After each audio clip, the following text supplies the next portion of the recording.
Kisah penciptaan dunia dalam 7 hari dari Kitab Kejadian pasti udah sering denger kan? Nah, kali ini kita bakal bedah ceritanya satu persatu dari yang tadinya gelap gulita sampai jadi dunia yang kita kenal sekarang penuh kehidupan. Yuk langsung aja kita mulai perjalanannya. Coba dibayangin, pada mulanya Allah menciptakan langit dan bumi. Singkat, padat, tapi ini adalah fondasi dari segalanya. Titik nol, bisa dibilang, sebuah pernyataan yang super kuat tentang dari mana semua ini berasal, setidaknya menurut narasinya. Jadi, sebelum ada hari pertama itu kondisinya gimana sih? Wah, bisa dibilang berantakan total. Belum ada bentuk, kosong melompong, dan gelapnya itu loh, gelap gulita. Bayangin aja kayak kanvas raksasa yang masih kosong, hitam pekat, siap buat dilukis. Nah, dari sinilah semuanya dimulai. Oke, jadi begini urutan ceritanya. Kita mulai dari awal banget, terus masuk ke fase pembentukan dunia, lalu fase pengisiannya, sampai nanti puncaknya pas penciptaan manusia. Dan terakhir, kita tutup dengan hari istirahat. Oke, kita masuk ke 3 hari pertama. Di fase ini, fokusnya itu benar-benar ngebangun fondasinya dulu. Ibaratnya kayak bikin kerangka rumahnya gitu deh. Jadi, semua struktur dasar dunianya dibentuk dan ditata di sini. Hari pertama. Oke, dunianya kan masih kacau balau ya. Nah, disinilah tindakan penciptaan pertama diucapkan. Kira-kira apa ya perintah pertamanya? Dan jadilah terang. Gitu aja, langsung ada terang. Tapi yang menarik di sini, terang itu nggak cuma diciptakan, tapi langsung dipisahkan dari gelap. Nah, pemisahan inilah yang kemudian dinamai siang dan malam. Jadi di hari pertama ini, ritme waktu langsung tercipta. Lanjut ke hari kedua. Oke, terang sama gelap udah beres. Sekarang fokusnya pindah ke elemen penting lainnya, yaitu air. Nah, di hari kedua ini diciptakanlah yang namanya cakrawala atau langit. Fungsinya apa? Ini penting banget. Dia jadi semacam pemisah raksasa yang membagi air jadi dua. Air yang di bawah, yang jadi lautan, dan air yang di atas. Langkah ini krusial banget buat nyiapin ruang supaya nanti bisa ditinggali.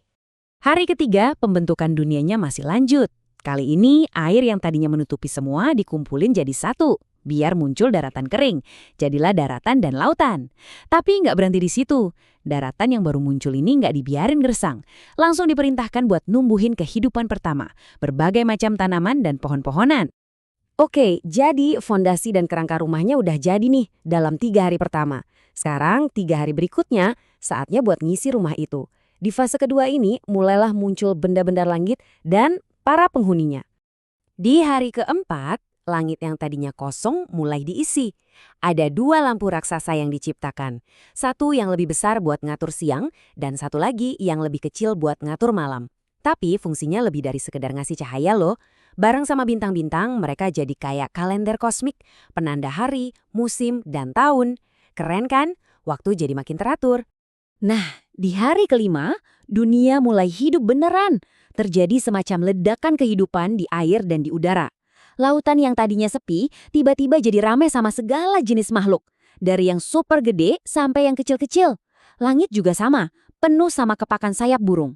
Dunia jadi penuh suara dan gerakan. Dan mereka semua diberkati supaya bisa terus berkembang biak. Lanjut ke hari ke-6. Sekarang giliran daratan yang diisi. Semua jenis hewan darat diciptakan, mulai dari ternak, binatang liar, sampai hewan-hewan yang melata. Nah, panggungnya udah hampir lengkap nih, siap buat pertunjukan utamanya. Oke, kita rekap sebentar ya. 6 hari, kita udah lihat gimana dunia berubah dari kosong melompong jadi teratur dan penuh kehidupan. Ada terang, langit, darat, tumbuhan, matahari, bulan, bintang, sampai semua hewannya. Semuanya udah siap. Tapi, tunggu dulu, masih ada satu lagi ciptaan yang paling spesial. Nah, ini dia. Di penghujung hari ke-6, kita sampai di puncaknya. Momen yang paling ditunggu-tunggu. Penciptaan manusia.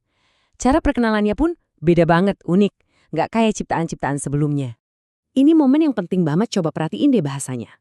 Bukan lagi sekedar perintah kayak, jadilah ini, jadilah itu. Tapi ini lebih kayak sebuah musyawarah, sebuah niat. Baiklah, kita menjadikan manusia. Dan yang paling penting, menurut gambar dan rupa kita. Wah, ini beda banget. Prosesnya pun spesial. Ada 2 langkah. Pertama, fisiknya dibentuk dari debu tanah. Ini yang bikin kita terikat banget sama bumi ya kan? Lalu yang kedua, ada hembusan nafas hidup langsung dari Sang Pencipta. Nah, inilah yang memberi kita nyawa. Jadi, manusia itu kayak perpaduan unik antara unsur bumi dan unsur ilahi. Dan begitu diciptakan, manusia langsung dikasih tugas khusus, semacam mandat gitu. Mereka diminta buat berkembang biak, penuhi bumi, dan yang paling penting, berkuasa atau, lebih tepatnya, mengelola semua ciptaan lainnya. Jadi, manusia itu ditunjuk jadi semacam manajernya planet bumi ini. Setelah 6 hari kerja keras, ceritanya sampai juga di bagian akhir. Tapi ini bukan akhir yang biasa loh, ini penutup yang punya makna mendalam. Hari ketujuh. Di hari inilah semua pekerjaan penciptaan dinyatakan selesai. Sempurna. Langit, bumi, dan semua isinya komplit. Nah, kata berhenti di sini tuh artinya apa ya? Bukan karena capek loh ya, tapi lebih ke penghentian aktivitas penciptaan. Semuanya udah selesai.